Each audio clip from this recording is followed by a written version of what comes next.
खुशखबरी खुशखबरी खुशखबरी। केंद्रीय कर्मचारियों और पेंशन भोगियों को बड़ी राहत। महंगाई भत्ते में 4% की बढ़ोतरी। DA hike news 2026। केंद्र सरकार ने एक बार फिर करोड़ों केंद्रीय कर्मचारियों और पेंशन भोगियों को बड़ी राहत दी है। सरकार ने महंगाई भत्ते में 4% की बढ़ोतरी का ऐलान किया है।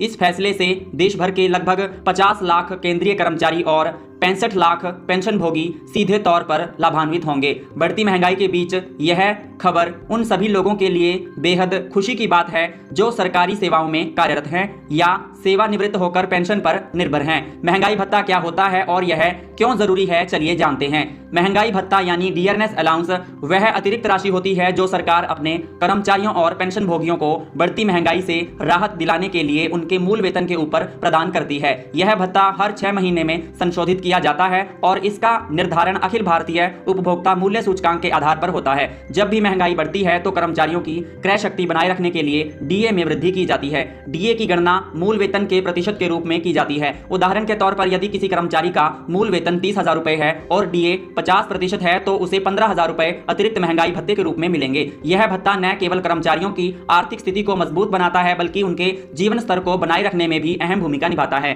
डीए हाइक 2026 से कितनी हुई बढ़ोतरी और अब कितना मिलेगा?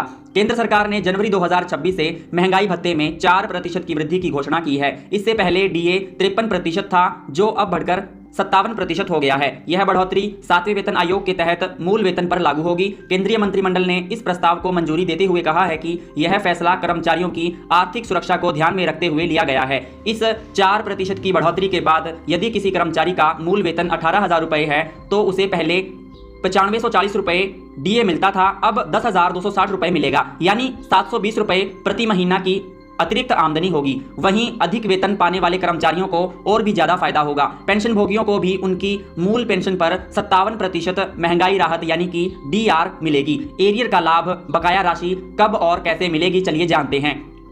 सरकार ने डीए में बढ़ोतरी को जनवरी 2026 से प्रभावी माना है। यदि इसकी आधिकारिक घोषणा फरवरी या मार्च में होती है तो कर्मचारियों को जनवरी से लेकर घोषणा की तारीख तक का एरियर यानी कि बकाया मिलेगा। यह एरियर राशि एकमुश्त किस्तों में दी जा सकती है जो सरकार के निर्णय पर निर्भर करती है। एरियर का भुगतान कर्मचारियों के लिए एक बड़ी राहत होती है क्योंकि इससे उन्हें एक साथ अच्छी खासी रकम मिलती है। पेंशन भोगियों के लिए भी डीआर का एरियर उसी तरह लागू होता है। सभी कर्मचारियों और पेंशन भोगियों को सलाह दी जाती है कि वे अपने वेतन विभाग या पेंशन कार्यालय से संपर्क करके एरियर की सटीक जानकारी प्राप्त करें। किन कर्मचारियों को मिलेगा डीए हाइक का फायदा, चलिए जानते हैं। इस डीए हाइक 2026 का लाभ उन सभी केंद्रीय सरकारी कर्मचारियों को मिलेगा जो 7वें वेतन आयोग के अंतर्गत आते हैं। इसमें केंद्रीय मंत्रालयों, विभागों, सार्वजनिक उपक्रमों और केंद्रीय स्वायत्त निकायों में कार्यरत कर्मचारी शामिल हैं। इसके अलावा केंद्रीय सशस्त्र पुलिस बलों सीएपीएफ के जवानों को भी इस बढ़ोतरी का फायदा मिलेगा। पेंशन भोगियों की बात करें तो सेवानिवृत्त केंद्रीय कर्मचारी,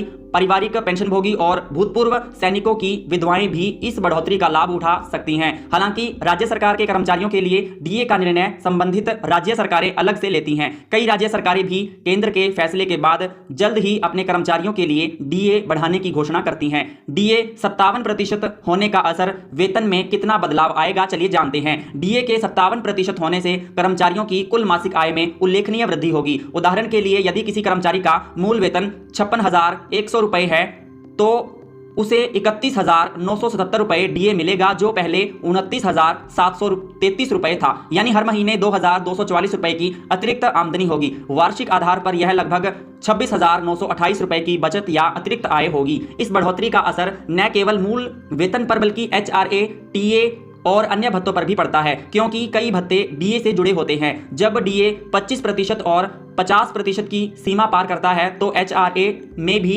स्वतः वृद्धि हो जाती है। डीए के 57% होने से कर्मचारियों की कुल मासिक आय में काफी सुधार आएगा और उनकी वित्तीय स्थिति और मजबूत होगी। 8वें वेतन आयोग और डीए का भविष्य। सरकार ने 8वें वेतन आयोग के गठन की घोषणा पहले ही कर दी है जो 2026 में अपनी सिफारिशें देगा और इसे 2027 से लागू किए जाने की संभावना है। ऐसे में डीए का भविष्य और भी उज्जवल नजर आ रहा है। 8वें वेतन आयोग में मूल वेतन में भारी वृद्धि की उम्मीद है जिससे डीए की राशि स्वतः बढ़ जाएगी। विशेषज्ञों का मानना है कि 8वें वेतन आयोग के लागू होने से पहले डीए को 0 किया जा सकता है और नए वेतनमान में इसे समाहित कर दिया जाएगा। यह प्रक्रिया हर वेतन आयोग के साथ होती है। कर्मचारी संगठन सरकार से मांग कर रहे हैं कि डीए मर्जर को ध्यान में रखते हुए 8वें वेतन आयोग की सिफारिशें जल्द से जल्द लागू की जाएं। डिस्क्लेमर, यह वीडियो साथियों विभिन्न मीडिया स्रोतों और सरकारी सूचनाओं के आधार पर तैयार की गई है। डीए हाइक से संबंधित सटीक और आधिकारिक जानकारी के लिए कृपया भारत सरकार के वित्त मंत्रालय या डीओपीटी की आधिकारिक वेबसाइट देखें। इस वीडियो में दी गई जानकारी केवल सामान्य सूचना के उद्देश्य से है और इसे कानूनी या वित्तीय सलाह नहीं माना जाना चाहिए। मैं उम्मीद करूंगा आप सभी को हमारी आज की वीडियो अच्छी लगी होगी। अगर आप सभी को हमारी आज की वीडियो अच्छी लगी है, लाइक करिए इस वीडियो को और ज्यादा से ज्यादा इस वीडियो को शेयर करिए अपने दोस्तों के साथ। मैं उम्मीद करूंगा आप सभी हमारे YouTube चैनल को सब्सक्राइब जरूर करेंगे। अगर आपको वीडियो पसंद आई है तो कृपया करके वीडियो को लाइक, शेयर और हमारे YouTube चैनल को सब्सक्राइब जरूर करें ताकि आपको ऐसी ही अच्छी से अच्छी वीडियोस मिलती रहें। तब तक के लिए धन्यवाद। जय हिंद, जय भारत, जय श्री राम साथियों।